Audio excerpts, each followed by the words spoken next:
Bonjour à tous et bienvenue pour cette émission Si jeudi est dans.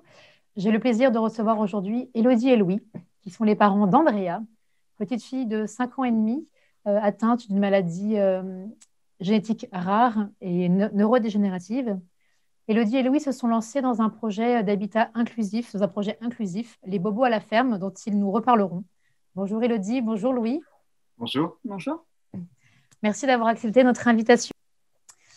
Élodie et Louis, vous êtes donc les parents d'Andrea, née en juillet 2015.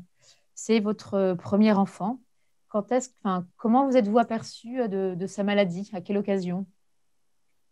Euh, c'est, comme vous dites, notre premier enfant. Donc, voilà, on n'avait pas toutes les clés pour détecter ce qui ne se passait pas bien. Mais en tout cas, c'est une enfant qui pleurait beaucoup, qui criait énormément. Ça pouvait durer des heures et des heures et des heures sans jamais s'arrêter. Et finalement, il y avait des acquis qu'elle n'avait pas pour un petit bébé de quelques mois. Donc, on se disait qu'il y avait peut-être un problème. On est allé voir la PMI, je vais allé voir des ostéos, des fasciathérapeutes. J'ai alerté le médecin traitant à chaque visite pédiatrique, mais finalement, comme c'était des visites qui étaient très, très chronométrées, alors voilà, j'ai pas envie de viser spécialement les médecins parisiens, mais c'est vrai que voilà, quand même, le temps de visite est millimétré et on a peu de temps pour échanger et finalement peu d'écoute sur des angoisses peut-être de jeunes parents, mais qui finalement là étaient avérées. Donc, Oui, du coup, Louis, vous m'aviez dit que vous aviez repéré que votre fille n'arrivait pas à se saisir des objets, etc. Du coup, vous aviez régulièrement alerté lors des visites chez le médecin, les Et en 3, fait, 4, 5 mois. enfin, je me souviens plus exactement, mais effectivement, on lui avait dit que pour nous, il y avait un problème, après lequel on était incapable de le dire. Et effectivement, quand vous avez une enfant, voilà, elle n'a pas d'intérêt, ou en tout cas, elle ne prend pas, elle ne met pas à la bouche. Bon, moi, j'étais jeune papa, j'avais vu ça dans des vidéos, on me l'avait dit, où j'avais vu des enfants mettre à la bouche tout et n'importe quoi. Et je me dis, tiens, c'est bizarre, ma fille, elle le fait pas, elle s'intéresse pas trop, elle est assez statique. Et je me disais, on essayait tous les soirs de la faire travailler, essayer voilà, comme l'a dit Elodie, on a été voir beaucoup de gens, enfin surtout elle, et en même temps, on a tout tenté pour faire en sorte que ce doute d'un enfant peut-être différent se dissipe et que finalement, tout ça n'était juste des constats de jeunes parents inexpérimentés. Et quand on allait voir le médecin, il nous le confirmait plus ou moins en nous disant qu'effectivement, il n'y avait pas de problème. Mais c'est vrai qu'en 10 minutes, de voir s'il y a un problème ou pas de problème, c'est toujours un peu compliqué. C'est vrai qu'à Paris, c'est beaucoup l'abattage au niveau des médecins, pas tous certainement, mais du moins, on n'avait pas pris le temps de nous écouter et de regarder peut-être plus précisément les choses, ce qui nous aurait évité, je pense, des mois de hurlements finalement inutiles et surtout une douleur pour la petite inutile parce qu'elle a, je pense, souffert quand même pendant des semaines de faim, de soif, de douleurs neurologiques parce qu'on ne savait pas, en fait, on avait du mal à comprendre parce qu'elle arrivait de moins en moins à téter, par exemple. Donc, c'est vrai que quand vous ne pouvez pas téter quand vous êtes un enfant, c'est compliqué de boire, c'est compliqué de manger.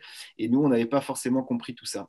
Et quand on a été à l'hôpital en urgence à Robert Debré, parce que pour nous, il y avait un problème, même si pour les autres, ce n'était pas forcément le cas, on nous a finalement expliqué pourquoi elle pleurait. Parce qu'effectivement, il y avait des douleurs neurologiques, mais parce que souvent, elle avait juste soif et elle avait juste faim. Et c'est vrai que c'est dommage, en fait, d'avoir eu pendant des semaines un enfant qui, pour des raisons quand même relativement classiques, aurait pu être moins douloureuse et moins souffrir. je tiens juste à ajouter la culpabilité des parents derrière tout ça, en fait, parce que par exemple, moi j'avais fait de l'aptonomie enceinte, on avait fait beaucoup de séances ensemble, et en fait, on m'a dit que peut-être c'est parce qu'on n'avait pas fait la séance d'aptonomie postnatale et qu'il lui manquait quelque chose, peut-être que elle avait un sacré caractère parce qu'elle avait le caractère de sa mère, peut-être que elle ne prenait pas le biberon parce que finalement, intrinsèquement, j'avais pas vraiment envie d'arrêter d'allaiter, donc elle le ressentait, donc elle ne quittait pas mon sein. Je tiens quand même à préciser qu'Andrea, entre le 16 novembre 2015 et le 5 janvier 2016, où elle a été hospitalisée, elle n'allait dans les bras de personne. Elle n'allait plus dans les bras de son père. Elle hurlait quand qui que ce soit la prenait dans les bras, à part moi. Donc en fait, vous êtes quand même sur une exclusive relation avec votre enfant. C'est particulièrement culpabilisant. On me disait, ben voilà, tu vois, franchement, tu as une relation fusionnelle avec elle, à tel point qu'elle ne veut même plus aller dans les bras de son père. Alors que toi, tu es complètement épuisé. Vous avez une enfant au sein qui peut téter jusqu'à 10 à 12 fois par jour, qui va dans les bras de personne, donc vous vous reposez jamais. Et en plus, on vous met la culpabilité en fait, en vous disant, mais ça, c'est dû à tout ce que tu as mis en place avec ta fille qui crée une relation fusionnelle. Et vous avez une culpabilité face au père aussi, parce que vous vous dites, mais attends, mais qu'est-ce que j'ai fait? Enfin, c'est horrible que ma fille ne veuille même plus aller dans les bras de son père. Vous avez aussi des gens qui vous disent, non mais attends, t'arrêtes de la mettre au sein, et puis tu verras bien qu'à un moment donné, elle va prendre les petits pots. Donc, tu te retrouves dans une situation où tu te mets à affamer ta fille pour que finalement elle prenne un petit pot qu'elle ne peut pas prendre parce que c'est dû à sa maladie neurologique.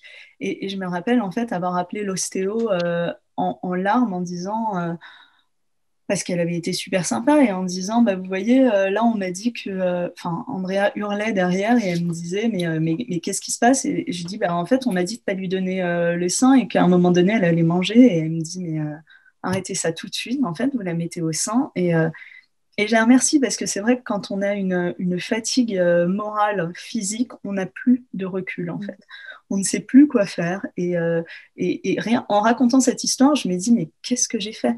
Mais j'avais pas ce recul et c'est vrai qu'on est complètement laissé à l'abandon en fait dans un moment comme ça. Et le paradoxe d'une médecin urgentiste qui vous dit ça va pas, eh ben, c'est que c'est un soulagement parce que c'est enfin quelqu'un qui nous écoute.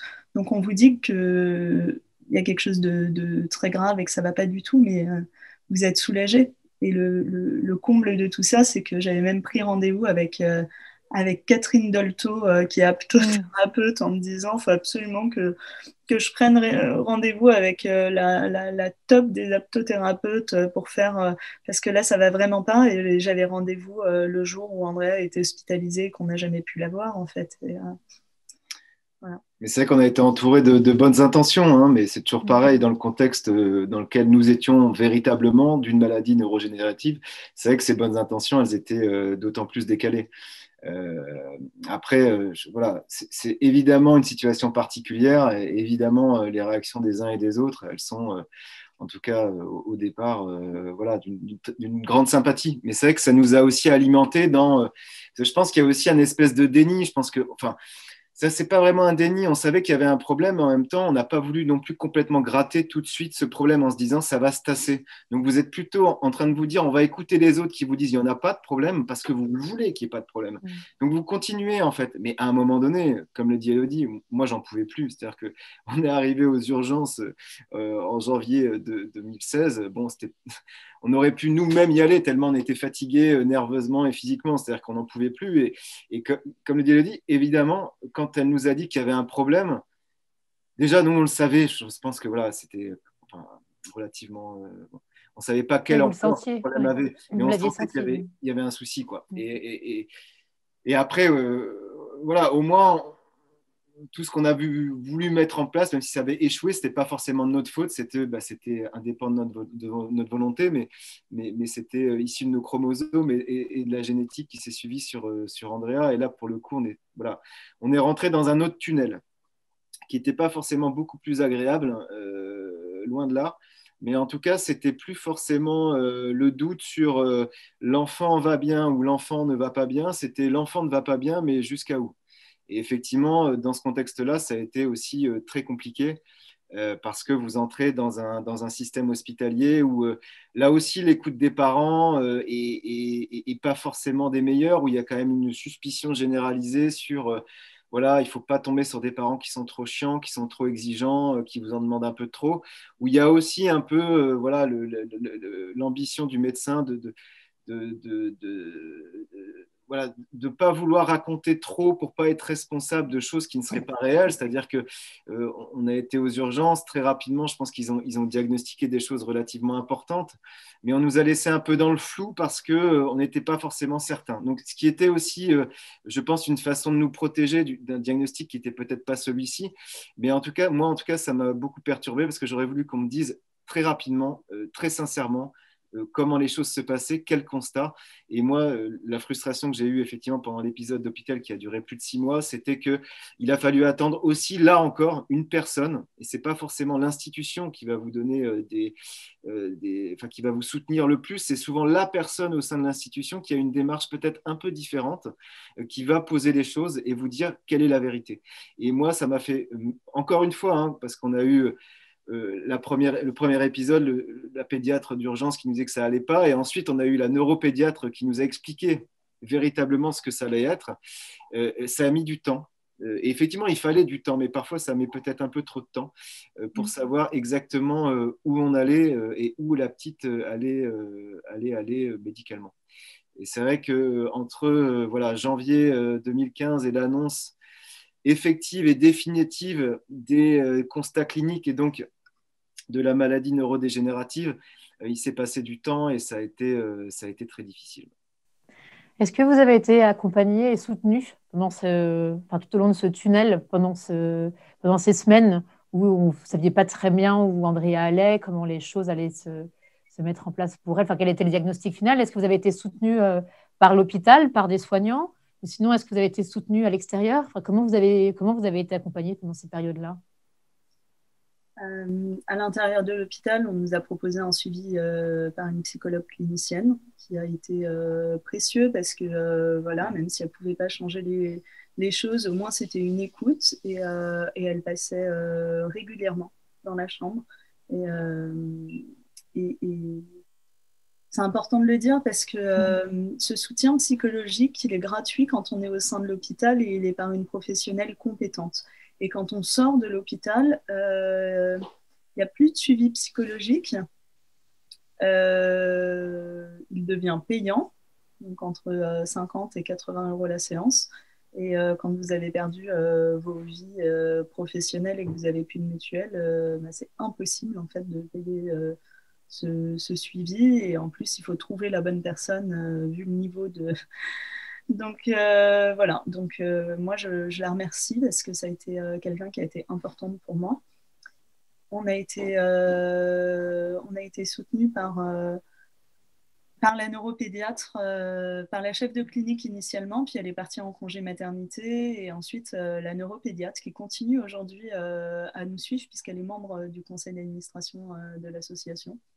Et elle est très précieuse dans nos vies, puisque je pense que si on en est là aujourd'hui, c'est beaucoup grâce à elle, grâce au temps d'écoute qu'elle a su nous octroyer et à l'accompagnement dans l'acceptation de la maladie et du handicap de notre fille.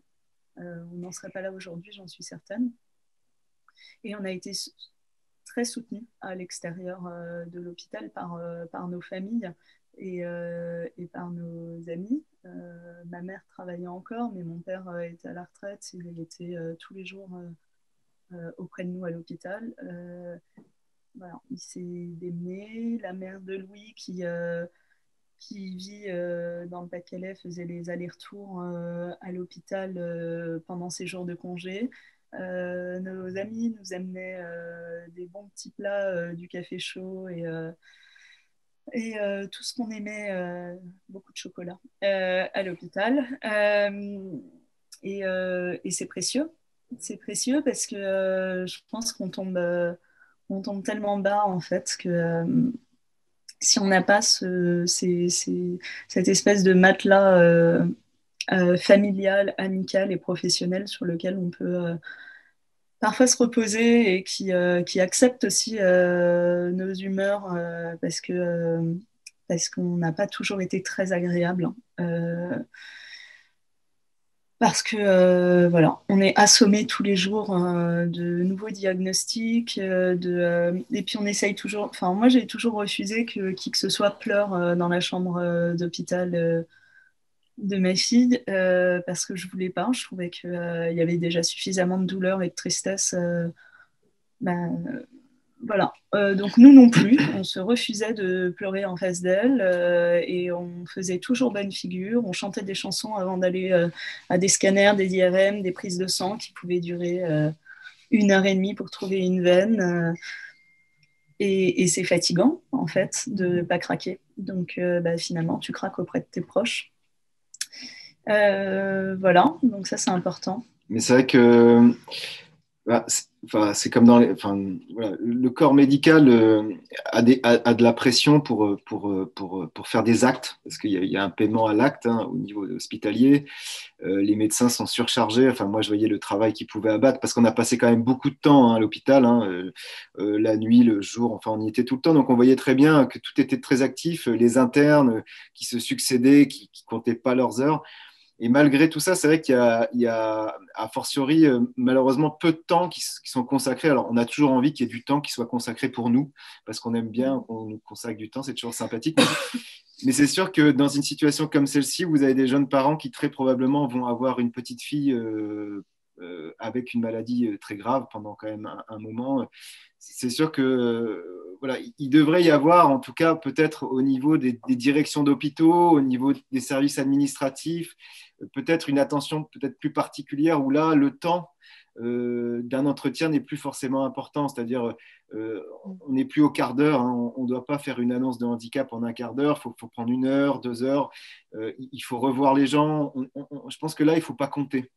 Parce qu'effectivement, c'est très bien la famille. Hein. Heureusement qu'elle est là. Et clairement, si elle n'avait pas été là, et je remercie encore une fois mon beau-père qui nous a accompagnés jour et nuit, mais c'est aussi la présence médicale des médecins, des gens qui sont compétents et qui peuvent, alors si ce n'est pas nous rassurer, en tout cas nous expliquer et nous revoir, parce qu'on a besoin d'eux en fait. On a besoin d'eux, on a besoin qu'ils aient confiance en nous et on a besoin de les voir pour qu'ils nous expliquent. Et voilà, c'est pas, voilà, c'est pas une commande Amazon. Il faut prendre le temps des choses et parfois ce temps-là, il est complètement oublié dans les marasmes voilà, de stratégie économique des services publics. Et après, ouais, moi, je jette la pierre à personne, mais pour le coup, il y aurait quand même, à mon avis, un effort à faire sur la prise en compte des parents d'enfants handicapés et des aidants de manière générale, des futurs aidants, parce qu'on n'y était pas encore là. On allait le devenir, là, on allait nous donner la casquette, mais c'était encore un peu, voilà. Mais eux savaient. Et ça aurait été bien que, le sachant, qu'en équipe, ils se disent, bon, on va dédier, en tout cas, on va considérer que c'est important de dédier plus de temps, de ne pas avoir une suspicion nous concernant parce que, voilà, on posait peut-être trop de questions, mais d'être justement là pour y répondre, ça aurait été, je pense, quelque chose d'assez judicieux. Et vous, en plus, vous, Louis, vous étiez encore en activité professionnelle à ce moment-là, donc vous étiez en train de jongler entre votre vie professionnelle et puis les allers-retours à l'hôpital. Ouais, j'étais encore en activité professionnelle, j'étais directeur d'un établissement social. Donc je connaissais un peu le social, mais je ne connaissais pas le handicap parce que j'avais peut-être peur du handicap et j'ai jamais voulu y travailler malheureusement. Aujourd'hui, j'y travaille tous les jours, mais bon. Pour le coup, il a fallu jongler. En fait, la journée, je travaille, la nuit, je suis à l'hôpital. Euh, la journée, j'essaye de ne pas pleurer devant tous les salariés que je devais gérer parce que je sais que ma fille, si tant est qu'elle n'est pas en train de mourir, du moins, elle n'est pas dans une grande forme et a priori, les choses ne vont pas vraiment s'améliorer. Essayer de faire bonne figure avec les responsabilités que j'avais et en même temps, le soir, et ben, tenir encore pour faire en sorte que cet épisode soit le moins affreux, le moins douloureux, autant pour moi que pour la petite, que pour Elodie. Et effectivement, vous ne tenez qu'un temps. Donc, on a tenu 6 mois. 6 mois de je travaille, je fais l'hôpital, je fais l'hôpital, je travaille. J'étais assez rapidement en arrêt maladie hein, parce que c'était globalement impossible. Et donc, il a fallu de toute façon quitter son emploi, comme finalement beaucoup d'aidants. C'est-à-dire que dans un couple d'aidants, au début, souvent, en tout cas pour les parents d'enfants handicapés, il y a papa et maman. Et il faut forcément qu'il y en ait un qui s'arrête de travailler parce qu'il faut s'occuper de l'enfant et qu'il n'y a rien qui est mis en place pour que les parents continuent à bosser. Donc, effectivement, pour ce qui était de la situation d'Andrea, elle était tellement aiguë que voyant Élodie tous les jours à l'hôpital, 24 heures sur 24, 7 jours sur 7, c'était impossible que je puisse continuer à travailler et à lui donner finalement la problématique d'Andrea à plein et que moi, je continue ma carrière professionnelle comme si de rien n'était. Donc, il a fallu choisir. Donc, on a tranché et puis mon employeur a été, voilà, il n'avait pas de solution particulière à me donner au vu du poste que j'avais. De toute façon, voilà, il n'allait pas me mettre en mi-temps, ça n'avait pas de sens. Mais il m'a accompagné le plus longtemps possible et ça, je le remercie, jusqu'à temps que, voilà, il soit obligatoire que je parte pour la vie de l'établissement que je gérais à cette époque-là, puis pour ma propre vie parce qu'elle devenait de plus en plus compliquée. Et donc, voilà, on a fait une rupture conventionnelle, sachant que j'allais avoir le chômage. Mais n'empêche qu'il faut quand même, les choses sont quand même extrêmement mal faites. C'est-à-dire que quand on est revenu de l'hôpital, on est parti à l'hôpital, j'avais un emploi, Élodie avait un emploi, nous avions une carrière, nous avions une vie sociale, nous avions un enfant qui allait certes pas bien, mais en tout cas, on pouvait penser que ça allait bien se passer. On est revenu de l'hôpital 6 mois plus tard. On avait une enfant polyhandicapée avec une maladie neurodégénérative. Psychologiquement, on était complètement ramassés. On avait perdu nos carrières professionnelles, c'est-à-dire pas d'emploi, plus de paris. Donc, plus de paris, plus de réseaux amicaux. Donc, il fallait partir parce que sans un travail, on ne peut pas payer son loyer à Paris. Et au final, vous vous retrouvez avec une triple peine, hein, c'est-à-dire vous avez un enfant handicapé, vous perdez votre boulot, vous perdez votre réseau amical qui reste, parce que c'est vrai qu'il y a beaucoup de personnes, beaucoup d'amis qui ont pensé des amis qui ne sont pas forcément venus, hein, qui n'ont pas forcément été là quand il fallait qu'ils le soient. Donc on perd finalement beaucoup de choses. On se met dans un mode deuil de toutes ces thématiques. Et moi, la chose qui m'a beaucoup marqué, c'est quand on m'a donné les valises et quand je suis sorti de l'hôpital pour repartir dans mon appartement d'origine et qu'on a posé les valises et qu'on s'est dit que la vie, ça allait être ça et que personne ne nous a préparé à la suite, que personne ne nous a dit à un moment donné, Monsieur Dransart, ne vous inquiétez pas, on va vous donner les moyens de continuer à travailler, on va vous donner les moyens de continuer à avoir votre travail, d'être encore un objet social utile. Et d'avoir finalement un intérêt dans cette société et d'être inclus dans cette société. Malheureusement, on ne nous a pas donné ces moyens-là. Et on a très vite compris qu'il avait, comme beaucoup d'aidants, qu'il fallait se débrouiller par nous-mêmes et qu'il allait falloir encore se battre au-delà pour la maladie, mais surtout se battre pour notre famille, pour finalement notre vie peut-être professionnelle, en tout cas se battre juste pour avoir le pognon nécessaire à vivre de manière correcte, parce qu'effectivement les choses s'enchaînent très très rapidement, et on a très vite compris que de toute façon on n'allait pas forcément nous aider sur toutes ces problématiques. Et je pense qu'au-delà de l'injustice de la génétique, hein, de cette grande mathématique qui nous amène à avoir un enfant polyhandicapé, il y a cette grande injustice de la solidarité nationale qui n'existe pas, qui n'existe que trop vis-à-vis des aidants qui deviennent aidants, qui ont déjà beaucoup perdu et qui n'ont pas finalement les supports nécessaires à essayer de perdre un peu moins.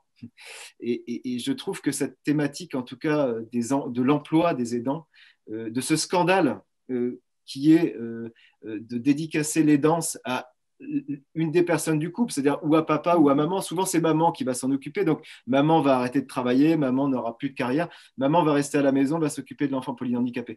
Pourquoi pas? Si c'est un choix, tant mieux, ou tant pis d'ailleurs, parce que c'est toujours dommage de ne pas travailler, de ne pas être dans un contexte socio-professionnel. Mais je trouve malheureusement qu'il n'y a pas aujourd'hui de possibilité de dire, ben moi, je veux continuer à bosser, papa va continuer à bosser, maman également, parce qu'effectivement, c'est nécessaire. Si vous avez un des deux du couple qui arrête de travailler, c'est le début de la fin du couple, parce qu'effectivement, vous en avez un qui a ce réseau social professionnel, qui voit autre chose que le handicap, et vous avez maman, souvent, qui ne voit que le handicap. Et effectivement, à un moment donné, les choses se tendent, et c'est pour ça qu'on se retrouve avec des couples qui se séparent en majorité lorsqu'elles ont un enfant handicapé. Et voilà, c'est toujours quelque chose qui m'a beaucoup choqué, en fait. Moi qui étais dans le social, qui pensais qu'au niveau du handicap, il y avait des choses, qu'il y avait beaucoup de choses, qu'il y avait peut-être trop de choses, j'en sais rien. Bah, finalement, non, on était aux antipodes de mes pensées et on a subi ça de plein fouet, comme beaucoup de parents, je pense. Et puis en plus, avec le diagnostic de votre fille, vous avez dû lancer les démarches MDPH, etc. Et donc, vous êtes rentré dans un autre tunnel, presque labyrinthe, quelque part. Alors, c'est vrai que moi, j'ai été directeur d'établissement. Il y avait beaucoup d'assistantes sociales et d'assistants sociaux. Et effectivement, la problématique quand j'étais dans ces établissements médico-sociaux, c'était qu'il fallait remettre la personne objet du service social au centre de ce service social. C'est-à-dire qu'il fallait essayer de faire en sorte que la personne qui était au sein de l'établissement, donc par exemple des aidants, soit écoutés, soit entendus, soit mieux pris en compte au sein des établissements médico-sociaux que j'ai pu gérer. Et bon, pour moi, c'était très théorique. Je trouvais ça très rigolo, en fait, de mettre au centre d'un service social les gens qui en faisaient l'objet. Et ben finalement, grâce ou malheureusement à cause de la maladie de ma fille, moi, je me suis mis à la place finalement des gens que je gérais tous les jours, entre guillemets, en tout cas des gens qui étaient objets de ces services sociaux, qui étaient objets des assistantes sociales, objets des éducateurs, qui étaient objets des établissements médico-sociaux. Et c'est avec d'une personne qui prodiguait des services, j'ai été maintenant une personne qui était objet de ces services. Il y aurait beaucoup de choses à dire et sur finalement et c'est encore une fois, j'ai pas envie de balancer des choses pour dire on n'est jamais responsable, c'est les autres, mais du moins, il y a parfois une légèreté de certains services qui n'ont pas en fait conscience certainement du caractère aigu de la situation dans laquelle sont les aidants sociaux, qui ne vivent pas la vie que nous vivons, qui ne donnent pas des médicaments à 8 heures, à midi, à 16 heures, à 18 heures, à 22 heures, qui ne donnent pas des seringues de nourriture à 8 heures, à midi, à 22 heures, qui ne gèrent pas les crises, qui ne savent pas en fait. Et qui auraient le mérite de savoir un peu plus, qui auraient le mérite d'être formés, parce qu'on ne peut pas tout savoir. Et pour le coup, ce serait extrêmement utile que tous ces services sociaux qui sont un jour les premiers à être en contact avec des aidants familiaux soient extrêmement aiguisés sur ce qu'est un aidant, sur ce qu'il vit au quotidien, pour être bien certain qu'ils comprennent que le moindre dossier qu'il va remplir pour eux, c'est d'une extrême importance.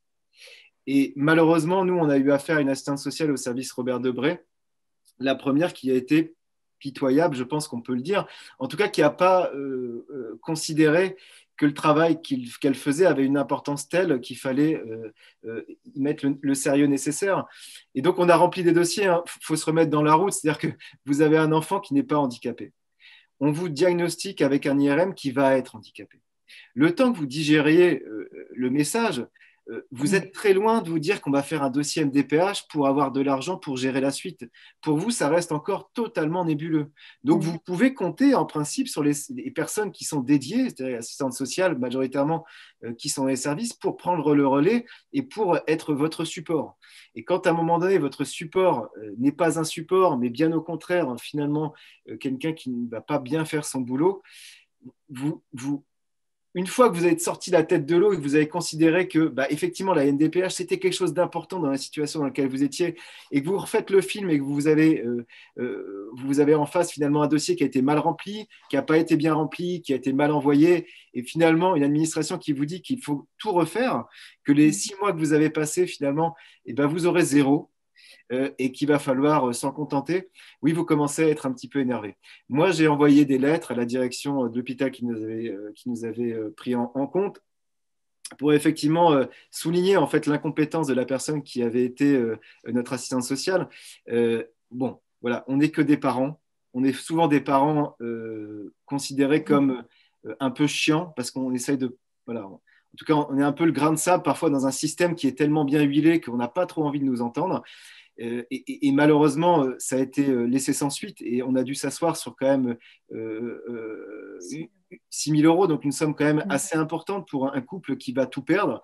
Et je pense qu'on n'est pas les seuls et globalement, malheureusement, on n'est pas les seuls et c'est pour ça que je me permets d'être un peu véhément parce qu'il y a absolument nécessité que les professionnels se remettent en cause. Sache que c'est nécessaire et c'est sain de se remettre en cause et que sur la problématique des aidants, il faut absolument que leur directeur les forme et nous écoute. Voilà, c'est obligatoire. Et quand il y a des ratés, il faut assumer. Parce que moi, je veux bien leur donner les clés de ma fille pendant 48, une semaine. Et ils reviendront me voir en me disant, effectivement, nous sommes désolés. Mais comme ils ne savent pas et comme ils ne veulent finalement peut-être pas savoir, on se retrouve avec des gens qui vous font tourner bourré, qui vous font perdre du temps et de l'argent. Donc, MDPH, le message est passé. Ensuite, du coup, Élodie, vous m'aviez dit que très rapidement après, voilà, plus de travail, donc plus de loyer parisien, et donc il faut trouver un pied-à-terre. Donc direction le Nord-Pas-de-Calais ou les Hauts-de-France, j'ai bien compris. Ouais. Moi, j'avais toujours dit pas le Pas-de-Calais, et en fait, c'est moi qui ai dit à Louis, bah, en fait, j'aimerais bien qu'on aille s'y installer parce que j'ai besoin de verbe, j'ai besoin de nature, j'ai besoin de gens gentils, de calme, hein. Et puis c'est vrai que quand on prend conscience qu'on ne peut plus vivre la vie qu'on avait choisie, il faut quand même s'entourer. Et finalement, Louis étant originaire du Pas-de-Calais, il y avait sa maman qui habite toujours d'ailleurs ici.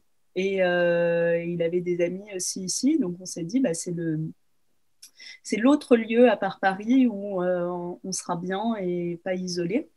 Donc, on a rendu notre appartement et on a emménagé dans le Pas-de-Calais le 31 juillet 2016, donc 5 jours après les 1 an de notre fille. Donc, vous voyez un peu l'année qu'on avait passée entre la joie d'avoir une magnifique petite fille, parce que tout s'était bien passé, ma grossesse, l'accouchement, tout allait bien en fait. Et puis la dégringolade de tout, puisque 1 an après, on n'avait plus rien.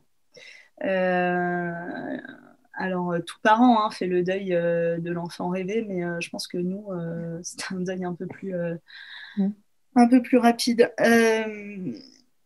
Et Louis il a malheureusement perdu un proche pendant qu'on était à l'hôpital. Il est allé aux obsèques et il en a profité finalement pour visiter une ferme à la Madeleine sous Montreuil, village qu'on connaissait car on y avait un ami juste à côté de Montreuil-sur-Mer, sur la côte d'Opale. Et puis il m'a dit, je pense que j'ai trouvé ce qu'on cherche. Donc à l'époque, on avait le projet initial, c'était de créer des gîtes, des chambres d'hôtes pour vivre à domicile au plus près de notre fille le plus longtemps possible. Créer une activité finalement, une nouvelle activité professionnelle et en même temps s'occuper d'Andrea. Et puis on avait aussi envie de faire du maraîchage, de la permaculture, de faire pousser nos légumes parce qu'on avait plein de temps finalement. Voilà, donc c'est encore dans le projet, mais ça a été un petit peu éludé là. Euh, et puis finalement, donc effectivement, Louis avait trouvé ce qu'on cherchait. J'ai été vraiment d'accord avec lui. On a visité la ferme et puis on a acheté. Sauf qu'on pensait qu'il allait avoir quoi, 6 mois de travaux et puis on a emménagé après 21 mois de travaux. Et après 6 déménagements. Donc je vous passe les détails et les rebondissements qu'on a pu vivre entre juillet 2016 et avril 2018 où on a emménagé, mais ça a été très dur. Et d'ailleurs, la dernière étape de ces déménagements, c'était même un mobil-home parce qu'on a un camping à côté de chez nous qui a été suffisamment adorable pour ouvrir au mois de mars 2018 et nous accueillir pendant 15 jours en mobil-home le temps qu'on finisse la longère. Donc, je ne sais pas si vous imaginez un mobil-home dans le Pas-de-Calais en plein mois de mars, mais je vous passe les détails, je vous laisse l'imaginaire.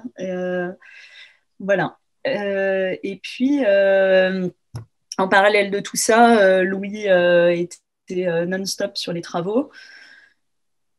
L'association, on a décidé finalement de créer le projet Les Bobos à la ferme, parce qu'au départ, on se moquait un petit peu de nous en disant Parisiens qui quittons Paris pour aller faire de la permaculture dans une ferme. C'était complètement de l'autodérision. Et puis, on se disait aussi que les bobos des enfants seraient moins douloureux à la ferme. Parce que Andrea a toujours été très sensible à la nature, aux stimuli extérieurs, Voilà, c'est un peu une salle snozélène multisensorielle à ciel ouvert, finalement, la nature. Tu as le bruit des oiseaux, tu as du vert, tu as des odeurs différentes. Et, et ça l'apaisait plutôt que les bouchons et les trottoirs où on ne peut pas circuler Le à bruit. Paris. Donc voilà, donc c'était l'histoire, c'est que Louis a vu une publicité dans le journal qui annonçait un week-end d'innovation et tourisme au Touquet en octobre 2016. On s'est inscrit et puis on a remporté le premier prix euh, grâce au fait que le 6 octobre 2016, on avait entendu à la radio, Journée nationale des aidants, qu'on était des aidants. Louis a creusé un petit peu et puis a découvert le droit au répit. Il a continué à creuser et puis il a vu que ça se prenait principalement en établissements sociaux et médico-sociaux, en milieu hospitalier. Et puis finalement, nous, on avait envie d'autre chose. On avait envie de poursuivre un petit peu cette normalité de notre vie d'avant en vacances, parce qu'on n'était plus parents, on était aidants, on n'avait plus besoin de vacances, on allait en répit, et puis encore en milieu hospitalier, encore en établissement, qu'on ne quittait plus finalement, et on se disait, bah ouais, mais nous, on a envie peut-être de continuer à aller prendre des bières ensemble en laissant notre fille à un professionnel compétent et qui serait tellement compétent qui nous enlèverait la culpabilité de la laisser juste pour se faire un resto à deux. Et donc, on a présenté ça au week-end Innovation Tourisme de la CCI Littoral Hauts-de-France et on a remporté le premier prix. Là aussi, on est tombé dans quelque chose on n'est plus sorti. C'est que finalement, quelques mois après, on crée l'association Le Laboratoire de Répit et où on voulait finalement tester d'autres solutions de répit alternatives à ce qui était proposé. On ne fait pas du tout mieux que les autres, on fait autre chose. On part du principe en fait que tout parent va pouvoir choisir ses vacances. Potentiellement, tout parent peut aller n'importe où en vacances. Ce sont des paramètres financiers, de goût personnel, de situation familiale qui vont décider finalement, qui vont faire comme un entonnoir où ils vont partir en vacances. Et bien, ça doit être la même chose pour les parents d'enfants en situation de handicap. On doit avoir tout un panel d'offres qui sont offerts aux parents d'enfants en situation de handicap. Et ce sont les parents qui doivent choisir en fonction du handicap de leur enfant, mais aussi de la fratrie, parce qu'on oublie beaucoup trop la fratrie. D'ailleurs, j'en profite pour faire un peu de pub pour l'association Jade, Jeunes Aidants Ensemble, qui fait plein de choses pour les frères et sœurs. Et voilà, on n'en entend pas suffisamment parler. Et nous, aujourd'hui, on accueille des familles et les fratries sont vraiment laissées pour compte. Et c'est important de s'intéresser à elles aussi. Donc voilà, nous, ce qu'on a décidé de faire, c'est de créer des gîtes. Donc, il y aura 4 gîtes, 2 chambres d'hôtes, une salle polyvalente et une salle multisensorielle à l'horizon 2023. Et on propose des séjours de répit en milieu ordinaire pour les familles aidantes. Ça veut dire que comme on peut scolariser un enfant à l'école, qui est le milieu ordinaire, avec l'aide d'une AESH, eh ben nous, vous pouvez venir en fait en séjour de répit dans un gîte qui accueille le grand public et vous aurez en fait des solutions, une ingénierie de répit sur mesure pour votre proche, puisque maintenant on n'accueille pas que des enfants en situation de handicap, on accueille tout type d'aidants. Et là, on peut avoir un professionnel compétent, un relayeur, une relayeuse, qui va s'occuper du proche au quotidien. Donc ça peut aller de 3 heures jusqu'à 48 heures d'affilée. C'est la famille qui embauche en mode mandataire le relayeur. Nous, on va proposer tout un vivier de professionnels qu'on a pré-recrutés sur le territoire. Ça peut être des soignants, ça peut être des monitrices éducatrices, des éducateurs spécialisés, tout un panel de professionnels qui finalement peut être adapté. On travaille aussi avec les pharmacies du territoire pour l'allocation de matériel médicalisé. Donc, on peut mettre en place des lits médicalisés dans les chambres, des lève-personnes. Voilà. Et on peut organiser aussi un service en partenariat avec le service de soins à domicile du Montreuillois, une aide à la toilette le matin, une aide au coucher le soir.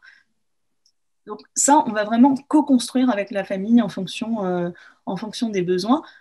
L'objectif, c'est que le proche soit dorloté, soit le mieux accompagné possible, parce que c'est la condition sine qua non pour que l'aidant lâche un peu, souffle un peu et décide que peut-être, pendant ce séjour, eh ben, il va peut-être faire attention à lui sans culpabilité. Il va s'autoriser à avoir du temps pour lui. Ouais, et c'est vraiment pas simple en fait, parce que là, ce sont des mots, mais derrière ces mots, il y a un cheminement, un temps qui est incroyable. Nous, je dis toujours qu'on reçoit, en fait, on reçoit des familles ici, on pourrait en faire un film qu'on croirait qu'on exagère en fait. On a reçu, par exemple, un couple qui est venu en vacances avec son enfant de 30 ans. C'était la première fois qu'ils prenaient des vacances ensemble. On a des familles qui viennent 3 fois avant de prendre un relayage pour le 4e séjour, parce que c'est du temps. Et puis, on organise aussi des séjours avec des établissements sociaux et médico-sociaux, comme quoi vraiment on travaille main dans la main, on n'est pas là en disant nous on a une solution géniale et vous ce que vous faites c'est du grand n'importe quoi, écoutez-nous, on a trouvé. Non, pas du tout. On travaille aussi avec des établissements sociaux et médico-sociaux pour dire bah voilà, nous on a un lieu qui est adapté, qui est aux normes, qui est labellisé tourisme et handicap. On vous le propose pour que ça fasse partie en fait de votre projet d'établissement et de ce que vous allez proposer à vos résidents ou à vos bénéficiaires. Donc, on travaille par exemple avec des maisons d'accueil spécialisées où il y a des résidents, des internes qui restent toute l'année, qui ont besoin de répit hors établissement. Donc ça, on l'avait complètement occulté de notre projet, on ne savait pas que c'était un besoin et on a été contacté par des foyers d'accueil médicalisés, par des maisons d'accueil spécialisées pour vraiment mettre en place ces projets. Et donc, nous, la chance qu'on a, c'est qu'on est une toute petite association, qu'on est très flexible et qu'on peut mettre en place des solutions très rapidement. Et puis aussi, on travaille avec des têtes de réseau associatives, APF France Handicap, pour ne pas les nommer, pour des séjours de répit aidant-aidé. Donc, ils ont remporté en fait l'appel à projet de la CNSA sur l'expérimentation en Pas-de-Calais. Et on a mis ça en place, par exemple, cet été, avec des familles de leurs établissements qui venaient en fait en séjour de répit chez nous, avec ou sans professionnel. Mais si c'était sans professionnel, c'était un professionnel de l'établissement qui l'accompagnait au répit avant de venir chez nous. Et donc ça, c'est important parce qu'il y a quand même une relation de confiance qui se tisse avec le professionnel qui nous accompagne. Et il y a un accompagnement au répit, en fait. Donc voilà, on ouvre 2 autres gîtes cet été et on a ouvert là en septembre une salle polyvalente et une salle multisensorielle, donc Snows-Hélène pour ceux qui connaissent. Et donc on offre systématiquement une séance Snows-Hélène aux familles qui viennent en séjour de répit chez nous. Donc c'est avec une professionnelle formée. Donc, on travaille avec plusieurs professionnels, des psychomotriciennes, des éducatrices spécialisées, des infirmières, des aides-soignantes. Et en fonction de la personnalité et de la pathologie du proche, on va proposer la bonne professionnelle. Voilà. Et du coup, pour vous contacter, c'est directement sur votre site Les Bobos à la ferme ou un numéro de téléphone on explique un peu ce qu'on fait sur lesboboslaferme.fr. Et puis, comme on est vraiment sur du sur-mesure, moi, je conseille toujours de nous contacter à l'adresse mail bonjour@lesboboslaferme.fr parce que chaque famille a droit à une aide financière pour un séjour de répit. Alors, que ce soit par sa complémentaire santé, par sa caisse de retraite, par la CAF, par un partenariat qu'on a avec Vacances Ouvertes à travers les chèques vacances, ou sinon via notre association de laboratoire de répit, on a créé un fonds de solidarité. C'est tous les événements qu'on organisait dans le monde d'avant, mais avant le Covid. Ouais, c'est ça. Aujourd'hui, on a encore des gens super sympas, comme là, des étudiantes qui organisent des événements et qui reversent les fonds à l'association. Tous ces dons, en fait, vont à un fonds de solidarité qui est destiné à aider les familles qui passent entre les mailles de toutes les aides. Vous savez, qui gagnent trop, pas assez, qui travaillent mais pas assez ou trop. C'est insupportable en fait. Donc, tous les séjours chez nous sont financés entre 10 et 90% du séjour, incluant l'hébergement, le relayage et les loisirs. Donc, on ne veut pas de gratuité parce qu'on estime que chacun doit participer un peu à son séjour. Et puis derrière, on a la chance d'avoir un réseau partenarial qui est très fort, tant avec le département du Pas-de-Calais, avec la CAF, qu'avec des partenariats nationaux. Et aussi avec les partenaires du territoire, puisqu'on propose un guide d'activité pendant les séjours de répit et un guide bien-être.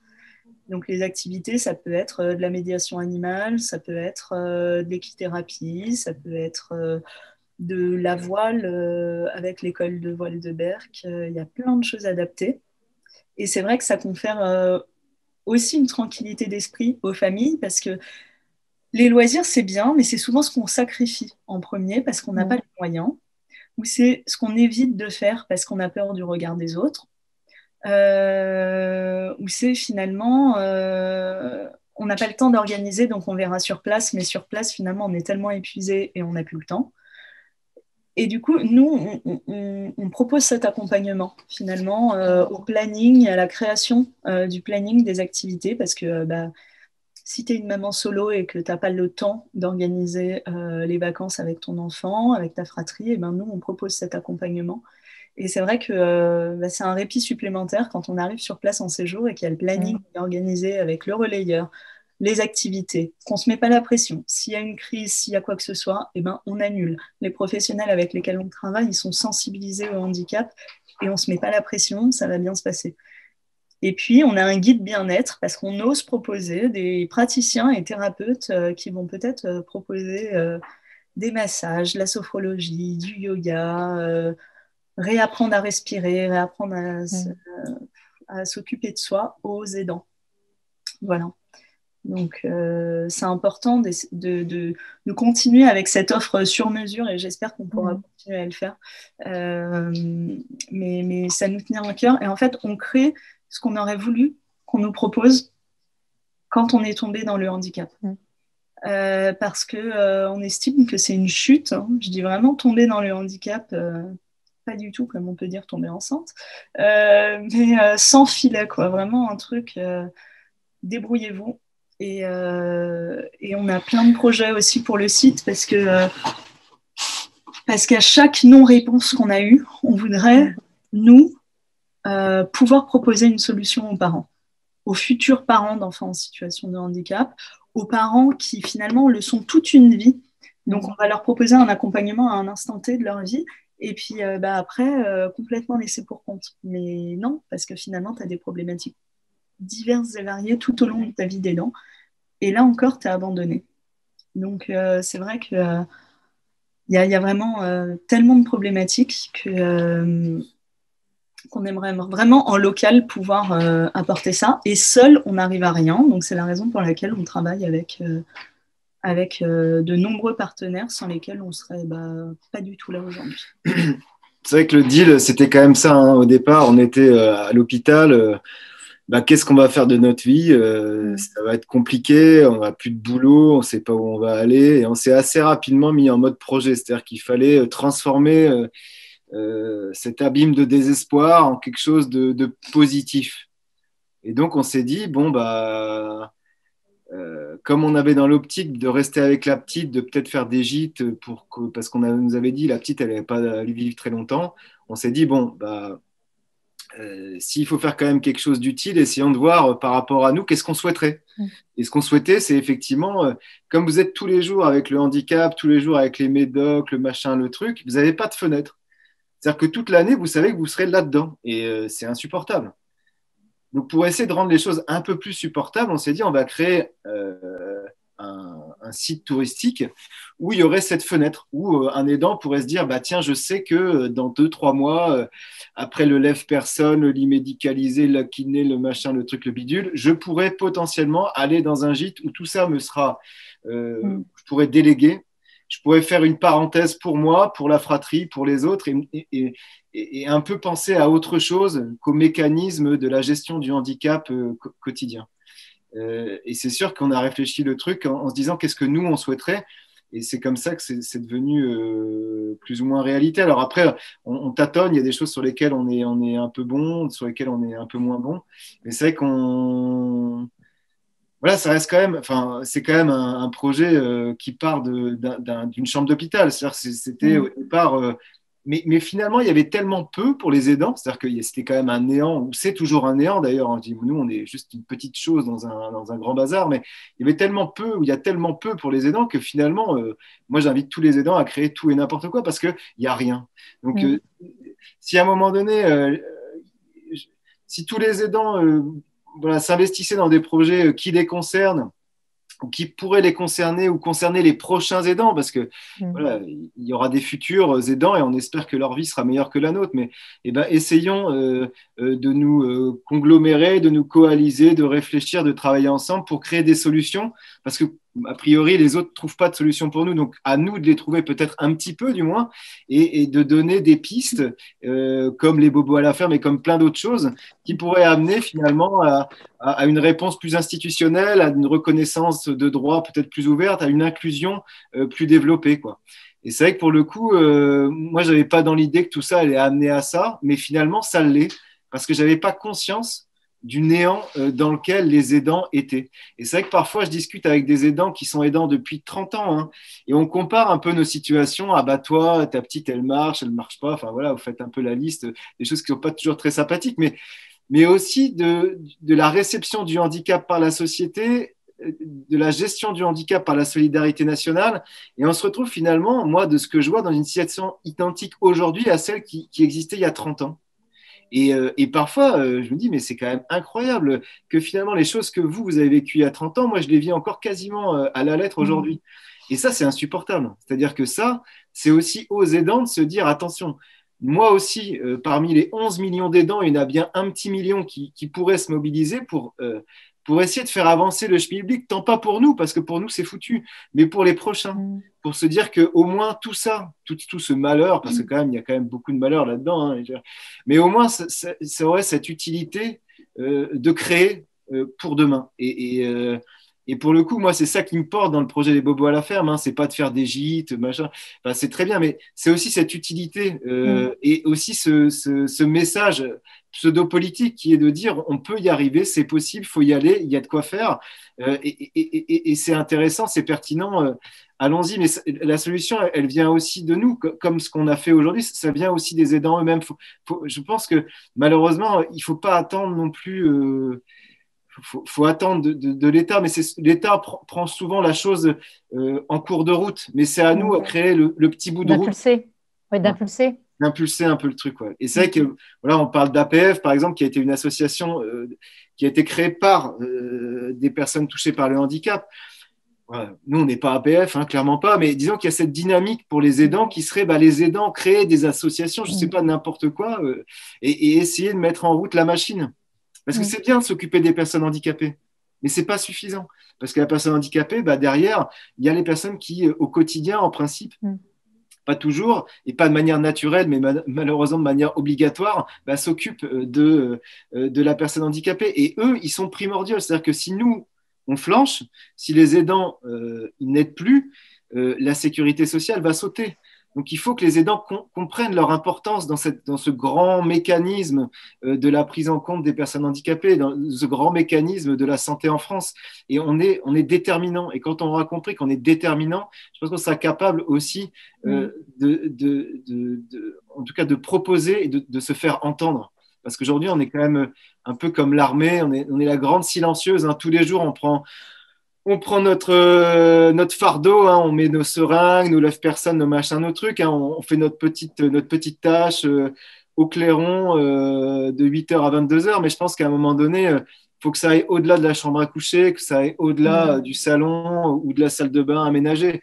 Il faut que ça, ce soit dit, ce soit su, et que ce soit aussi un terreau à un lobbying qui est aujourd'hui présent parce qu'on en discute, mais il faut aller beaucoup plus loin, c'est évident. Il y aurait beaucoup de choses à dire. Je pensais notamment à comment vous avez vécu le confinement, parce que vous vous êtes retrouvé du jour au lendemain seul, sans intervenant, et donc du coup à devoir prendre le relais de soignants, et de devoir nourrir votre fille, essayer de soigner, etc. Voilà, comment ça s'est passé pour vous? Je suis sûre que je crois de sujet, hein, je suis d'accord, mais Ça je vois les gens qui s'est passent et je trouve que c'est important aussi de leur dire. ça s'est passé comme énormément de parents, en Mm. fait, qui ont un accompagnement réglé pour leur enfant. Donc nous, on a 3 fois de la kiné hebdomadaire, on a une monitrice éducatrice, une aide-soignante qui s'occupe de notre fille, X heures par semaine, on a une psychomotricienne qui vient 1 fois par semaine. Et tout ça, du jour au lendemain, a été annulé sans aucune visibilité sur le délai. Et on s'est vu devenir kiné, parce qu'en fait, Andrea est hypotonique, mais aussi a une hypertonie des membres. Et, elle a énormément de maux. Elle a une scoliose, elle a une dysplasie de hanche, elle a une luxation de la hanche. Enfin, c'est indispensable qu'elle ait cette kiné. Elle a une morphologie qui évolue très rapidement et c'est très compliqué pour elle. Aujourd'hui, elle fait 1m15, elle fait 35 kilos alors qu'elle a 5 ans et demi. Et donc, ne pas avoir de kiné, c'est des douleurs physiques incroyables pour elle. Notre kiné nous avait proposé de continuer à venir, mais en fait, on était dans une telle nébuleuse, enfin, on voyait rien en Mm. fait. Faut se remettre quand même au 16 mars 2020, c'est que c'est gentil de nous proposer de continuer à venir, mais en fait, bah non, c'est trop dangereux. À l'époque, on ne savait pas, c'est vrai que les enfants étaient moins impactés, mais Andrea fait quand même partie des personnes fragiles, donc c'est Louis qui faisait tous les matins 1 demi-heure de massage à Andrea. Donc il n'est pas kiné. Donc on appelle ça des massages. Il y a des gestes techniques qu'il n'a pas. La plupart des gestes techniques, il ne les a pas de toute façon. Donc c'est une mise en danger physique de notre fille. On a beau faire de notre mieux, on n'est pas des professionnels. Donc on a fait ce qu'on a pu au quotidien pendant tout le confinement. Mais il est évident que voilà, elle était douloureuse à un moment donné. De la psychomotricité, donc moi je veux bien devenir psychomotricienne, mais je voudrais quand même pas dévaluer le travail des psychomotriciennes qui ont quand même potentiellement fait des études pour en arriver là. Je ne suis pas psychomotricienne, donc je fais de mon mieux, mais c'est toujours très limité. Et puis c'est surtout que c'est du H24 et en vase clos. Donc, on n'a pas parlé du couple, mais c'est un tourbillon dans une vie de couple. Déjà, un enfant qui va bien, c'est un tourbillon dans un couple. Donc, un enfant en situation de handicap, c'est l'horreur absolue parce que personne n'est préparé à ça, personne n'est suivi pour ça. Et puis le confinement, tu as l'impression que pendant 5 ans, on s'en était sorti, et puis là, on te demande en confinement de rester en vase clos avec ta fille et ton mari, bah, c'est pas simple. Je rappelle quand même que toutes les situations de handicap et d'aidance sont des situations de la vie quotidienne normale qui sont de manière exponentielle particulièrement difficiles. Donc, quand vous entendez toutes les réactions qu'on a pu entendre pendant le confinement de ces parents qui sont confinés avec des enfants, qui doivent faire du télétravail, l'école à domicile, les couples explosent, bah, imaginez que nous, en fait, déjà, on vit ça au quotidien depuis 5 ans, plein de parents depuis peut-être 30 ans, et en plus, pendant le confinement, bah, on vous demande en fait bien plus que les autres, en vous laissant dans la même invisibilité sociale que toujours, et puis avec un flou artistique qui est impossible à vivre. Et attention, il n'y a pas que le confinement, parce qu'il y a aussi le déconfinement qui a été particulièrement difficile, parce que le déconfinement a été un peu une sorte de psychose, parce que, ah bon, on peut y aller, on peut du coup de nouveau recevoir des gens à la maison, mais en fait, le Covid était là hier et il n'est plus là aujourd'hui, ou qu'est-ce qui se passe en fait au niveau de la sécurité de notre fille? C'est particulièrement difficile pour Andrea parce que Andrea a besoin de contact, de relations sociales. Elle est particulièrement sensible à ça. Du jour au lendemain, elle a que ses parents, donc on est super sympa, mais à un moment donné, c'est très limité pour elle. Elle voit sa grand-mère qui passe de temps en temps avec un masque et à travers la baie vitrée. Enfin, elle se demande ce qui se passe. Imaginez que les enfants qui vont bien avaient du mal à comprendre au départ la pandémie, les masques, etc. Imaginez une enfant polyhandicapée. Enfin, tout a été très compliqué. Donc, Après, c'est ça qu'il y a eu une grande improvisation, donc on ne peut pas en vouloir à qui que ce soit. Enfin, à un moment donné, c'était très compliqué. Non, on n'en veut pas. Mais c'est vrai que c'est quand même révélateur, encore une fois, hein, de la situation et de la case dans laquelle peuvent être les aidants ou parfois les personnes handicapées, où on est encore un peu oublié, un petit peu sous le tapis. Bon, on ne pense pas à eux tout de suite, ça c'est certain. Et c'est vrai que bah, nous, tout de suite, il faut qu'on y aille, quoi, parce que tout de suite, bah, faut faire la toilette, faut la lever, faut gérer les crises, etc. Et c'est vrai que ça se révèle encore exact finalement dans ce qui va être les vaccins. C'est-à-dire que bah, on est encore un petit peu sous le tapis, au fond du tiroir. Alors on parle des personnes âgées, des personnes obèses, hein. On parle très peu des aidants. Mais effectivement, moi, si je devais avoir le Covid, je ne sais pas comment se passeraient les choses. C'est-à-dire, j'ai le Covid, Élodie aura le Covid, on ne peut plus s'occuper de la petite parce qu'elle pourrait avoir le Covid. Donc, qui vient s'occuper de la petite? Est-ce que c'est ma maman? Parce que c'est l'une des seules qui peut s'en occuper, qui a 60 et quelques, et qui pourrait avoir également le Covid. Donc, il me semble aussi qu'il y a une espèce de... Alors, ce n'est pas du tout de l'hypocrisie, mais encore un oubli sur finalement... des situations sociales, médico-sociales qui sont extrêmement difficiles et qui mériteraient certainement une attention particulière en termes de priorité de vaccination. Moi, je ne veux pas avoir un vaccin parce que j'ai envie de me protéger, mais en tout cas, j'ai envie d'avoir un vaccin pour être sûr que ma fille puisse être prise en compte, même si j'avais le COVID, enfin, si quelqu'un avait le Covid, qu'au moins l'un d'entre nous puisse être en mesure finalement de s'assurer que même si elle était atteinte par le Covid, du fait de son vaccin, elle n'aurait pas d'impact particulier, qu'elle pourrait continuer peut-être à s'occuper de la petite. C'est vrai que pour nous, j'ai entendu peu de politiques nous dire qu'à un moment donné, c'était nécessaire. J'ai entendu une fois une personne, mais ça aurait été prioritaire que de mettre les aidants, et particulièrement les aidants de personnes qui ont un handicap extrêmement lourd et qui s'en occupent à domicile pour le coup, parce qu'il n'y a pas de solution B en fait. Après, la solution B, c'est la mettre à l'hôpital. Bon, je ne sais pas si ce serait une bonne solution. Donc voilà, je trouve que c'est encore révélateur de la position dans laquelle sont les aidants familiaux et finalement leur reconnaissance, entre guillemets, de difficultés socio-économiques qu'ils peuvent rencontrer, quoi. C'est vrai qu'on a pensé aux professionnels de santé comme prioritaires pour la vaccination, mais on n'a pas pensé aux aidants, qui sont bien souvent les relais. Voilà, en fait, moi, je suis le professionnel de santé de ma fille. Oui. Malheureusement, hein, parce que bah, moi, c'est moi qui lui donne les médicaments, c'est moi qui lui change son bouton de gastrotomie parfois parce que c'est dans l'urgence. Et c'est vrai que pendant le confinement, elle l'a perdu, on a dû lui remettre. Bon, bah voilà, il faut apprendre, il faut le faire. Enfin, c'est moi et Élodie qui la gérons médicalement. Effectivement, on va avoir les spécialistes au téléphone, un peu plus de ça, un peu moins de médicaments, voilà. Mais concrètement, c'est nous. Donc, on doit se considérer comme des professionnels, entre guillemets, de santé, malheureusement, parce que moi, je voudrais ne pas en être, hein. Si on me donnait le choix, moi, je donne l'affaire à quelqu'un d'autre. Mais aujourd'hui, ce n'est pas possible. Donc, le choix, il n'y en a pas. Donc, on est aidant, on doit s'occuper, comme des infirmiers, des médecins, des kinés, des personnes qui nous sont proches.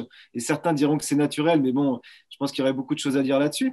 Et en même temps, bah, non, vous n'êtes pas prioritaire. Bah, si vous avez le Covid, débrouillez-vous. Bon, bah, ok, on va se débrouiller, mais encore une fois, ça va être compliqué. Donc, c'est vrai qu'il y a quand même une espèce de frustration. Moi, je pense beaucoup pendant le confinement, parce que nous, on a une fille polyhandicapée. Bon, elle crie un peu, effectivement. Et il y a d'autres enfants qui ont d'autres problématiques beaucoup plus compliquées à gérer pendant le confinement. Enfin, si vous avez un enfant avec des troubles autistiques qui peut avoir parfois des actes, en tout cas, des troubles obsessionnels, etc., je ne sais pas comment les parents ils ont fait. Je ne sais pas comment ils ont fait pour gérer leur enfant qui n'était plus en institution et pour le gérer pendant des semaines, parfois, souvent, maman seule avec d'autres enfants, mais je ne sais pas comment ils ont fait. Et vraiment, s'il fallait donner l'ordre du mérite ou la Légion d'honneur à des gens, mais c'est à ces gens-là qu'il faudrait le faire. Parce que eux, ils ont sauvé des places et des places dans des services d'urgence médicale. Parce qu'il faut ces gamins, il y a beaucoup d'amour à leur donner, mais c'est aussi un travail qui est extrêmement difficile pour les parents, pour les professionnels. Et quand vous êtes seul parent confronté aux problématiques que finalement au quotidien vous gérez un peu, mais pas de manière soutenue, et si vous devez le gérer de manière soutenue pendant des semaines et des semaines, mais je pense que vous pétez un plomb. Je veux dire qu'il y en a qui ont voulu se suicider. Je veux dire, enfin, il faut être, et c'est pas un vain mot. Évidemment, je veux dire que vous pétez un câble. Et on n'en a pas beaucoup entendu parler. C'était un peu aussi les victimes collatérales Et silencieuses. Et c'est malheureux qu'il n'y ait pas eu là non plus des trucs un peu chocs, parce que c'est aussi par là qu'on peut reconnaître aussi le caractère urgent de considérer un peu mieux les aidants familiaux et particulièrement les aidants qui sont au quotidien auprès de leurs proches au domicile. Et je ne prêche pas pour ma paroisse, hein, je n'ai pas beaucoup de paroisses. Vous avez fait une belle transition, Louis, parce que Élodie, vous avez été nommée vous avez été nommée au grade de chevalier dans l'Ordre national du mérite par Emmanuel Macron en décembre dernier. Comment avez-vous vécu tout ça? Quel sens vous donnez à cette nomination? Je remercie particulièrement Laurent Thomas qui a soufflé mon nom et qui est un professionnel et une personne que j'admire particulièrement, qui a créé le réseau Loisirs Pluriel, le réseau Passerelle et le mouvement national Grandir Ensemble, dont le laboratoire de répit est membre cofondateur. Voilà, du coup, je trouve ça... voilà, je suis très surprise et touchée et honorée. Je trouve ça dommage d'être seule et qu'il n'y ait pas Louis avec moi. Donc, je la dédie à Louis, je la dédie à Andrea.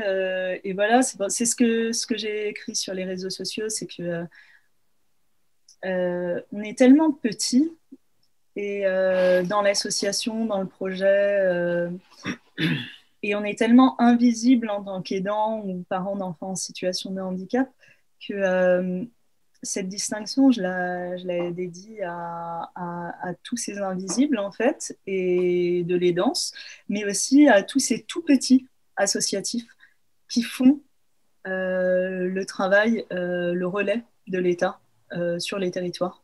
Parce que quand l'État est absent, les associations sont présentes.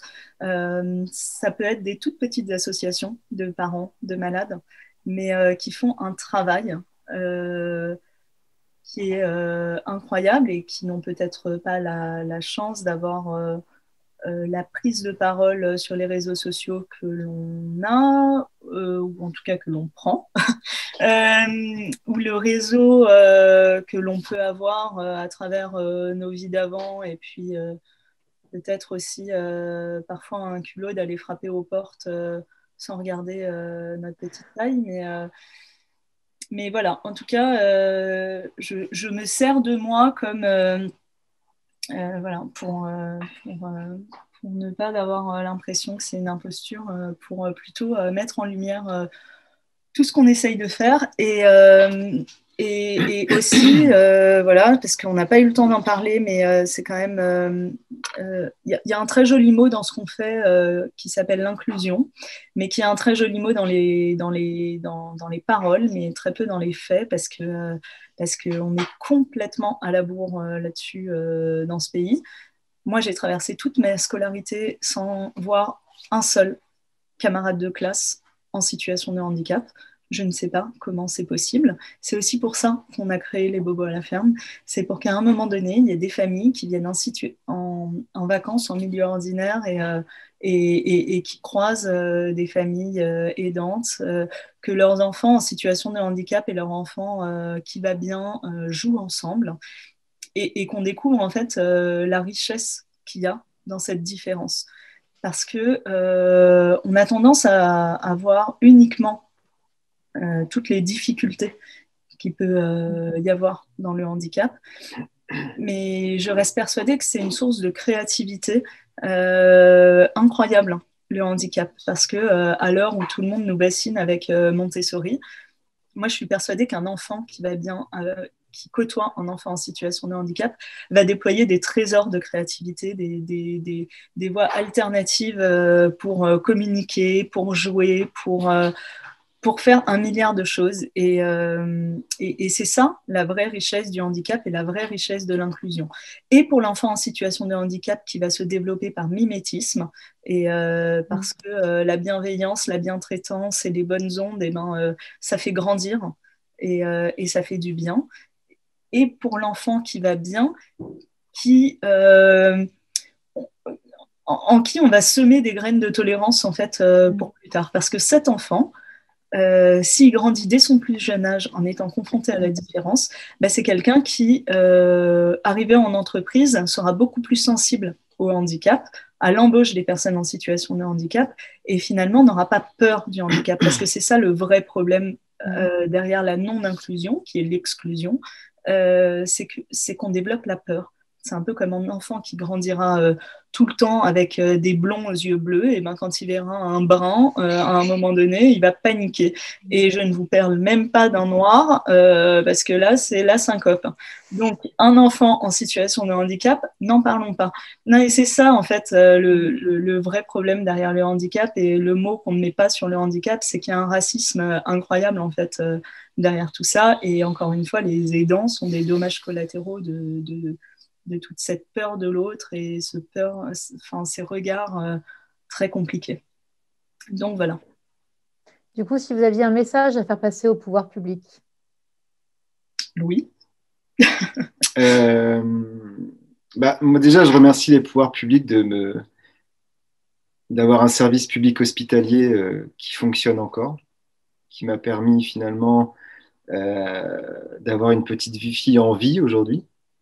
D'avoir une petite fille qui a été diagnostiquée, parce qu'on a rencontré quand même des professionnels, voilà, je peux parfois être un peu véhément, mais des professionnels exceptionnels qui nous ont quand même, qui ont fait un travail formidable en termes de génétique, par exemple, où quand même les pouvoirs publics ont investi dans cette thématique, alors peut-être pas suffisamment, mais pour nous, ça a été quand même déterminant, parce que grâce à eux, et grâce finalement à l'État, on a réussi à avoir un autre enfant, ce qui n'était pas gagné, un autre enfant qui va bien. Donc je remercie l'État et M. Macron pour ça. Je remercie l'État aussi et les pouvoirs publics, les collectivités, la région, le département, moi pour le soutien qu'ils ont apporté au projet. Vous savez qu'on a parlé de la CCI Hauts-de-France, c'est les premiers qui nous ont soutenus. Et je remercie Madame Nacry particulièrement. Et au-delà, le département a suivi, la région a suivi. Aujourd'hui, peut-être qu'un jour l'État suivra. On a eu une médaille, mais peut-être qu'un jour on aura un chèque. On ne sait jamais. Et c'est vrai que ça, voilà, même s'il y a effectivement peu de choses pour les aidants quand nous on est devenus aidants, alors il y avait déjà beaucoup d'associations qui existaient. Je ne veux pas dire qu'on est arrivé, voilà, mon Dieu. Mais n'empêche qu'il y avait encore beaucoup, il y a beaucoup à faire, et je pense que certains pouvoirs publics ont compris que c'était nécessaire, que c'était déterminant. C'est vrai que moi j'avais appelé l'ARS en 2016, on m'avait dit que c'était pas un sujet, les aidants. Et aujourd'hui, je vois qu'ils vont créer des plateformes de répit, en tout cas des plateformes aidants dans tous les territoires des Hauts-de-France. Donc c'est qu'il y a quand même une prise de conscience, et c'est tant mieux. Après, moi je voudrais dire au pouvoir public que c'est forcément beaucoup trop lent, c'est forcément beaucoup, enfin, pas suffisamment massif, qu'au vu du degré de désespoir, au vu du degré de difficultés auxquelles est confrontés les aidants, et je parle surtout en inclusion des aidants dans la société, parce que je pense qu'on est des gens exclus, je vais être assez clair. Il y a beaucoup de choses à faire. Moi, je voudrais être un citoyen comme les autres. Je voudrais que tous les aidants soient et puissent encore et toujours être des citoyens comme les autres, et donc pouvoir travailler, parce que le travail, si c'est la santé, c'est important, en tout cas pour moi, de pouvoir s'inclure encore, de pouvoir encore avoir des réseaux familiaux, amicaux, c'est pouvoir aller, d'avoir un peu de liberté, en fait, de ne pas être enfermé dans le handicap, parce que quand on tombe dans le handicap, on tombe dans une prison aussi. Il y a forcément des choses très belles, mais il y a aussi des choses très compliquées, c'est-à-dire que on est pieds et mains liés aujourd'hui, et c'est vrai que c'est quelque chose qui parfois est facile à gérer et d'autres jours, c'est très, très compliqué psychologiquement à prendre en charge. Donc, moi, je les inviterai, les pouvoirs publics, au-delà des 3 mois qui nous ont accordé comme congé, d'aller bien au-delà, parce que 3 mois dans une vie de 30 ans, bon, j'en rigole, mais je vais rester relativement sérieux pour pas trop m'esclaffer. Mais voilà, c'est mignon, mais c'est pas du tout à la hauteur des économies qu'on fait faire au système de santé. C'est pas du tout à la hauteur de nos vies à nous. Voilà, parce que De moi, la réalité des besoins. j'ai envie qu'on prenne au-delà d'un être aidant, surtout d'un être en tant que tel. Et je crois que les pouvoirs publics devraient y travailler. Donc le message, ce serait d'y retourner, de refaire des lois encore et toujours. Peut-être qu'il y aura encore des commissions, des experts, alors qu'il y a toutes les expertises possibles, je pense, dans des associations déjà existantes, mais en tout cas de prendre un peu mieux la mesure de cette problématique qui sera de plus en plus importante, semble-t-il, et donc d'avoir des réponses beaucoup plus fortes, beaucoup plus adaptées et beaucoup moins administratives, bureaucratiques, qui nous sont proposées aujourd'hui. C'est vrai qu'aujourd'hui, vous avez le labyrinthe de l'administration, comme on peut rigoler entre aidants. C'est une réalité pour tout le monde, pour tout citoyen, quand on est confronté au service public, pas tous, mais bon, pour la majorité, c'est toujours très compliqué. Il y a beaucoup de cases, beaucoup de dossiers, beaucoup de papiers. Quand vous êtes aidant, il y en a encore beaucoup plus. Vous avez encore moins le temps de le faire et vous n'avez pas forcément beaucoup plus d'écoute, voire peut-être beaucoup moins. Et je trouve que c'est véritablement dommage qu'on ne nous aide pas à faciliter toute cette paperasse nécessaire. Je ne dis pas que ce n'est pas utile, mais en tout cas qu'on nous les allège pour qu'on passe notre temps un peu plus avec les personnes que l'on aime qu'avec les dossiers qu'on est obligé de remplir pour eux, quoi. Est-ce que vous auriez un message à faire passer aux aidants, à ceux qui nous écoutent? Je sais pas. Les aidants, j'allais dire quelque chose un peu con, mais en fait, moi, je les aime, les aidants. Voilà, c'est un peu. Mais je les aime, les aidants, parce qu'en fait, c'est vrai que quand je refais un peu le film de ma carrière professionnelle, c'est un peu bizarre, mais j'ai toujours été confronté, j'ai toujours eu à cœur de travailler pour les personnes qui étaient les moins bien loties. Enfin, moi, je suis quelqu'un de bien loti, de manière générale. Je n'ai pas à plaindre de ma famille, de sa condition socio-économique. J'étais plutôt considéré comme de classe supérieure. Mais en tout cas, du fait de mon parcours, j'ai beaucoup travaillé pour les personnes qui n'avaient pas eu cette chance et j'avais toujours eu envie de travailler et de mettre à disposition mes moyens humain, matériel, possiblement, pour aider, parce que je trouvais ça important d'aider son prochain. C'est que ça fait très, très messianique, mais ce n'est pas du tout l'objet.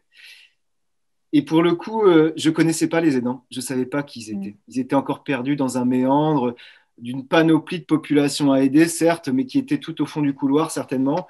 Et moi, comme je suis tombé dedans, parce que maintenant, ça fait 5 ans et que je conçois très précisément ce qu'est être aidant, le courage qu'il faut avoir, la persévérance, l'abnégation, les conséquences pour sa vie familiale, professionnelle, je dois dire que moi, je les aime et que, en tout cas, moi, s'il m'est donné encore un peu de temps pour travailler, pour faire quelque chose de ma vie, j'aimerais le faire pour eux.